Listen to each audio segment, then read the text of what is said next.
So we are talking today with Hayes Baggett, who's running for Jackson County Sheriff. And so, Mr. Baggett, could you just start by, for people who may not know you, could you just start by introducing yourself a little bit, talking about your background and your career? Yes, ma'am. I'm Hayes Baggett. I was born and raised in.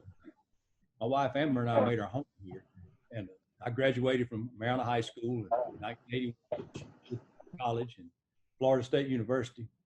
I'm currently in my fourth term serving as Maryland's police chief. I was elected first in 2008. I've been a certified law enforcement officer for the past 37 years, and I've experienced all the things you can experience in law enforcement. From a entry-level dispatcher all the way to the head of a full-service law enforcement agency.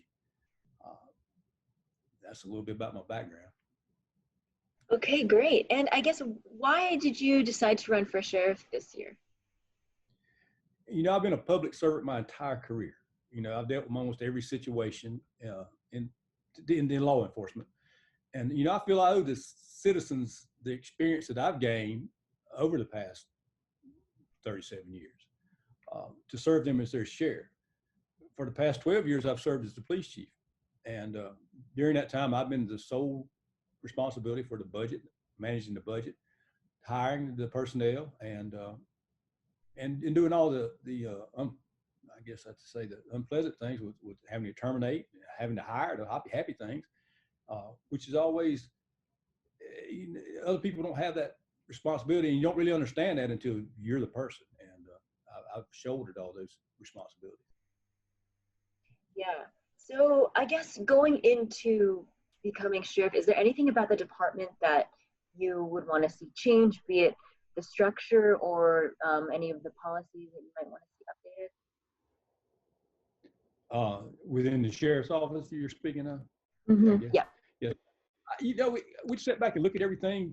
The main, it's been my philosophy, especially at the police department, that the backbone of the agency is the patrol division, or the patrol officers, or the road deputies.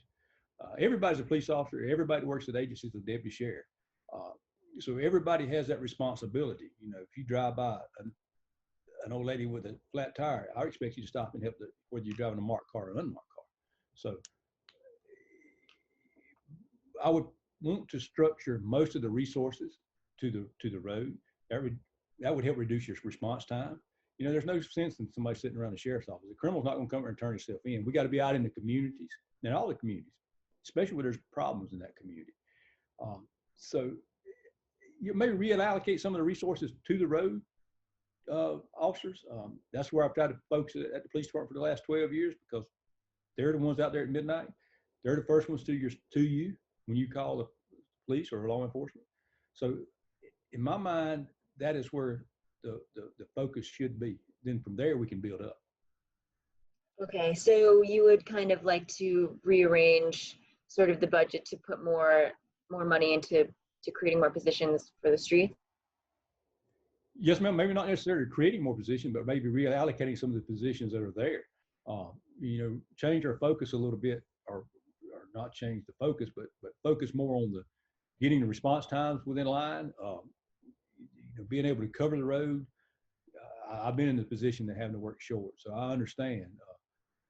It's a struggle every day to recruit and hire.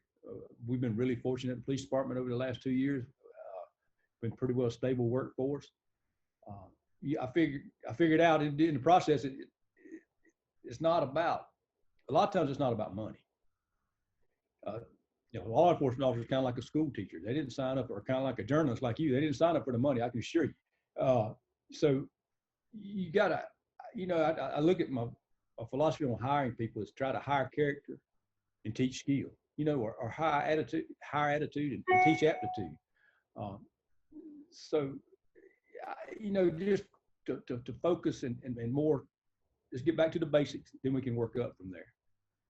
And how will you make sure that you hire the very best people for the job? Because I know that one deputy is currently awaiting trial for fabricating evidence in dozens of cases at the Jackson County Sheriff's Department. And so how will you make sure that doesn't happen again in the future? Yeah, that's really unfortunate, and I hate that for everybody involved. And That's really a sad situation. Accountability. Every morning, way I run the police department and have for the last 12 years, every morning um, we sit down, our command staff, and we go over every report that's written the night before, the weekend before. We look at everything, and if it needs following up on, if there's something that needs following up on, it's assigned to an investigator. They're assigned. They follow up with the victim. They make contact and work the case out. We try to keep the victims informed at all we can, and to keep them in the loop. So rather than just showing up and getting a report and and uh, and leaving, uh, it's followed up on. But back to your question, I would hope, hindsight's 2020, but you don't go fishing every day and catch a fish. And so, if you start seeing exuberant amounts of rest I believe that would have sent a red flag up with my staff and myself. Mhm. So, as chief of Marietta Police Department, you've been dealing with the drugs issue in and around Jackson County. So, would you be carrying that strategy that you already been using over to the sheriff's department, or can you just talk a little bit about how you would go about addressing the drug issue? First of all, I would create a true a multi-jurisdictional task force, a true one. And we would work every aspect of the drug problem, from the street level to the mid level to the upper level of people that are bringing the drugs in. You have to work all three to be effective at either one of them. So, and by doing that, you will solve burglaries. I can assure you, and a lot of theft cases and so forth. So we would create a true multi-jurisdictional task force and bring the partners in and work with the neighboring sheriffs and all the police chiefs and police officers within the county to work on this problem. It's going to take a team effort. I mean, it's not a one-man show. It's not the sheriff. It's the people, the team he assembles to handle this task. Okay, and so I guess, what are your top kind of 3 to 5 priorities that you'd like to focus on should you get elected as Jackson County Sheriff? Protection to all the citizens. All the citizens of Jackson County will be protected. All the laws of the state of Florida. Make sure all their constitutional rights are upheld. I mean, not focus on one, but make sure every constitutional right to every citizen is upheld. And I will continue to be active in the community like I've been for the last 12 plus years. I told my wife the other day, right after I was elected, they built a park in town. It's Madison Street Park. I don't know if you've been up here and seen it. A lot of activity goes on there. I said, if I had $1 for every hour I've spent at an event at Madison Street Park, I'd be a rich person. But that's part of the job. And I would like to expand that and be in every community. It's not just Marietta I want to represent. I want to represent everybody in Jackson County, from Sneeze to Graceville to Compass Lake to Malone. I mean, it's everybody. So I understand the challenges and the part about service. I'll continue to be active in the community and service to all the citizens. And accountability is another issue. We got to establish clear policies and procedures, and we got to follow them in every circumstance. You can't bend a rule for this one and bend a rule for that one. We got to set those policies and follow them. And I'll be accountable to the citizens, and the deputy will be accountable to me, and it'll work. It'll work.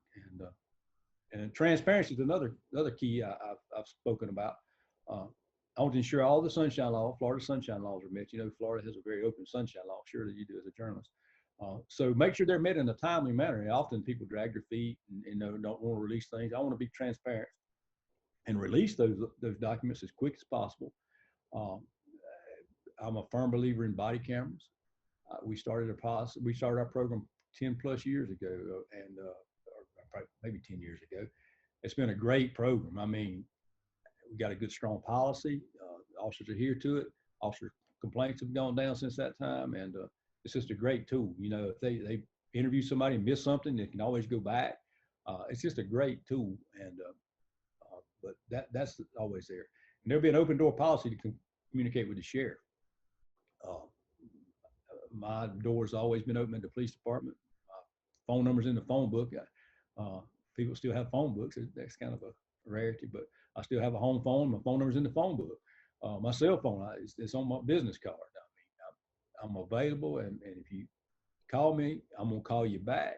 I might not give you the answer you want to hear, but I'm going to call you back. And so that's just part of being transparent.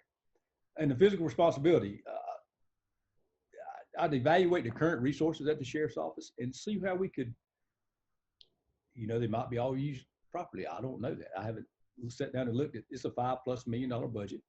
It's a big budget, but I've dealt with a budget and I understand, but I don't want to waste the first taxpayer's dollar. I mean, I want to make sure that we get the most for every dollar, because look here, up here where we're at, there's not a lot of revenue. There's not a lot of jobs. Money, we're not a rich county.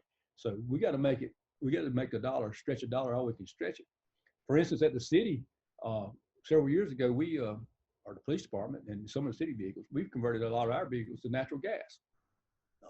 It's been a huge cost savings, because the fuel budget, obviously, with an agency, especially the size of the sheriff's office, has got to be horrendous. So, that's the little things you can look at, and you can take that money and move it to somewhere that helps the citizens. So, you got to look at everything. You got to be fiscal responsible with the taxpayers' dollar. Do you feel that the officer training is, maybe especially with the new officers, their training, there needs to be any adjustments to that kind of thing? Like, I heard from a couple of viewers saying that they wanted to bring up more hands-on training for officers to get them trained. And do you think that that's something that needs to be addressed? Yes, ma'am. I'm currently working with a group, and we had an open meeting at the city commission the other night with our policies and the mayor to look at some of the policies and see what kind of additional training we may look into. Diversity training, I've done that in the past, in addition to what the Florida Department of Law Enforcement has required. So yes, there needs to be additional training and looked at in live what's happening in today's world. Diversity training be one of them, maybe some de-escalation type training. And so I'm working with a group. We got a meeting. So I'm working with the community as we speak to address some of those issues. And yes, it needs to be addressed. You need to really look at your policies and make sure they're in compliance with what's happening today. It's easy to have a policy and not look at it for a long period of time, and things change, obviously. And so we are addressing that. We've looked at them, and I feel good about our policy, but everything, it can always be better. We can always do better. Okay, thanks so much. Well, I think that's all I have. Is there anything you'd like to add? No, I would just like to tell the citizens of Jackson County that if I'm elected to sheriff, we're going to kind of have the approach to customer service, kind of like Disney World or Chick-fil-A. We work for you, and we want to make have the most honorable and best sheriff's office in the state of Florida. It's my goal, and run the most efficient way. And I thank you for your time. I thank Channel 13 for doing this. And unfortunately, I didn't get to go to Panama City and eat at Chick-fil-A. How about that? Well, Chief Baggett, thank you so much for your time today. Take care.